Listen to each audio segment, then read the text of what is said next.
Here's a glance at my spare part, or not spare, but my part stash for my Mustang. Got some trunk logos. Got a new steering gearbox. Wires, oil filter, all new wheel cylinders, spark plugs, got new shocks to go around, new turn signal lever, new hood pins.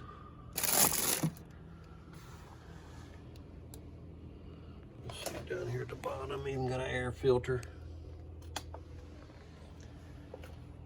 some Bondo in case I need to fill in some stuff.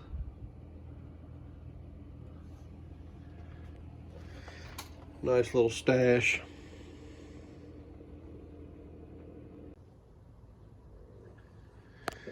All right, back showing you new carburetor I got for my Mustang. It's a Summit, I guess a 600. I looked up reviews and stuff, and this had good reviews for Cleveland's, so I guess we'll see. This right here was a pain to put on there and keep it from not leaking. But once it got on, we tried it and it cranked the car pretty quickly. But I came out a few days later and noticed it was low on oil and it's leaking oil. I just changed it, so it's leaking oil, and I'm not sure where it's leaking from, but I haven't really had a chance to look around or get up under it or anything.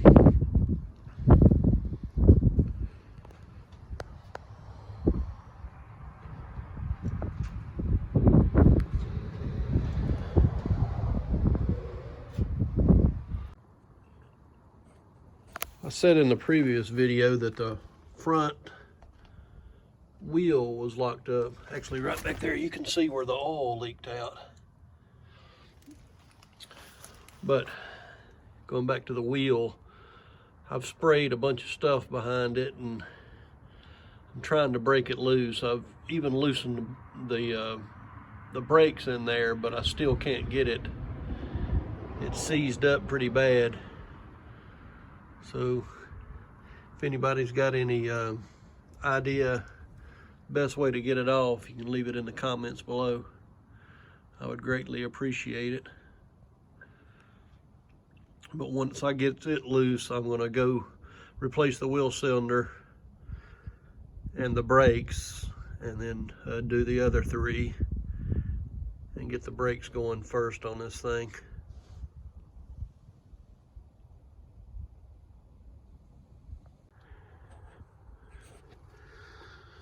These slats have seen better days. I'm gonna have to really clean these and get them painted.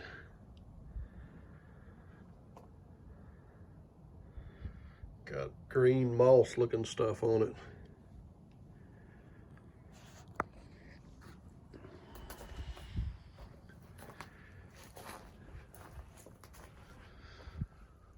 And there's one of these latches. There was always one that was a little bit loose. This one fits snug, but it was this one, which is actually up underneath the, this one was always loose.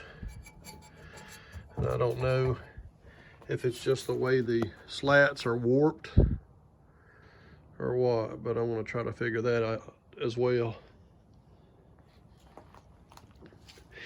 Originally, when I had it, younger, when I first restored it, we had styled steel wheels.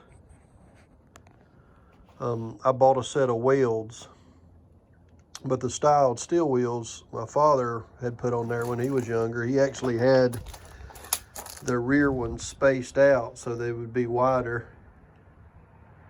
And he had it the old school way where you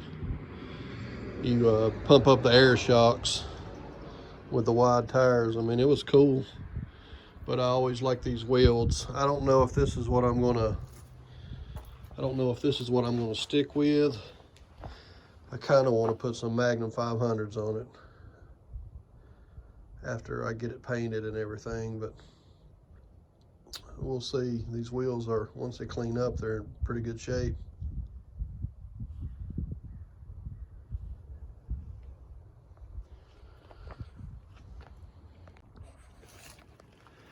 Last episode I showed the interior, but you can probably see it's a standard. It was originally a standard black interior, but back in the 90s when we restored this thing, I was really digging the wood grain, and I found a set of this, which it's actually out of a 69 Mach 1, and I installed these. You can tell because right here the bottom plate wouldn't line up, and also it's got the round clock over there. I'm going to go back black. This was actually this set that I bought, I believe. I've got the original instrument gauges in it, but I believe this set actually came with a tack. So if so, once I get it back out, I'll probably sell these and put it back original.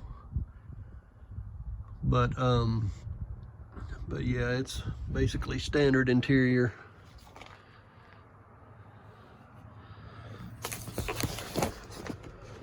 Good shape, just dirty.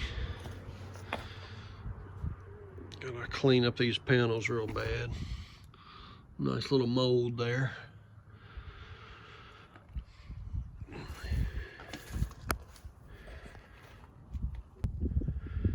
Well, hopefully the next time I post, I'll either start working on the brakes or, well, breaking this thing loose.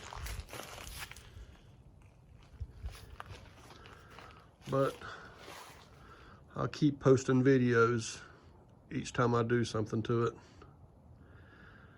Until then, talk to you later.